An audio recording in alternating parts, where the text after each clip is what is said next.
बोलो। मेरे साथियों, जिंदगी में कुछ अनुभव नहीं ले पाए। बाहर का जीवन, इंद्रियों पर का जीवन, बाह्यमुखी जीवन, काम का, क्रोध का, लोभ का, अहंकार का है।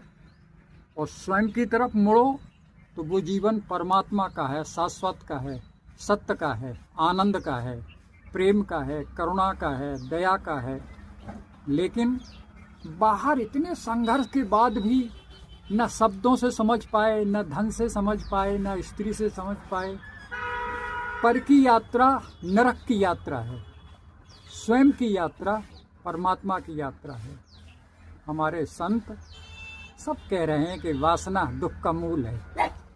और सारा संसार, इतने शास्त्र हैं, इतने बाइबल हैं, रत्ती भर भी आप सीख नहीं ले रहे, अपनी तरफ नहीं मुड़ पा रहे।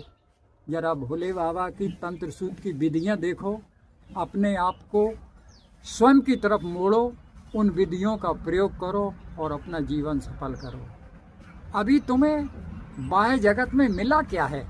जो बाह्य जगत का है वो तो बाह्य जगत ही रह जाता है। तुम तो अधूरे, तुम तो प्यासे ही रह जाते हो। तुम्हारा जीवन, इस घर में, तुम्हारे मन में सारा संसार के शब्द, वासनाएं, ये सब प्रविष्ट है। सारा ज्ञान तुम्हें दूसरों का है, जो शाब्दिक ज्ञान है वो कभी ज्ञान तुम्हारे काम नहीं आएगा।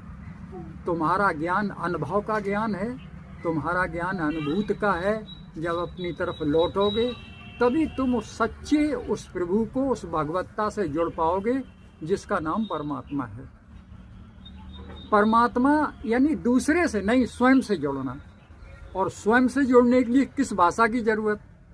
दूसरे से जुड़ने के लिए, संवाद के लिए हमें भाषा की जरूरत है, लेकिन स्वयं से जुड़ने के लिए तो हमें एक शब्द की भी जरूरत नहीं है।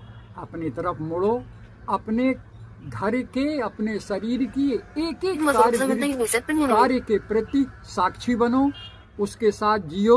पहले शरीर की क्रियाओं के साक्षी बनो, फिर मन के साक्षी बनो, तब आत्मलोक में आप प्रवेश कर पाएंगे।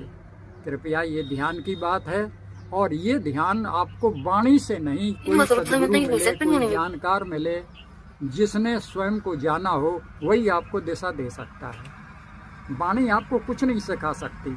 वाणी तो द्वैत की पोषक है।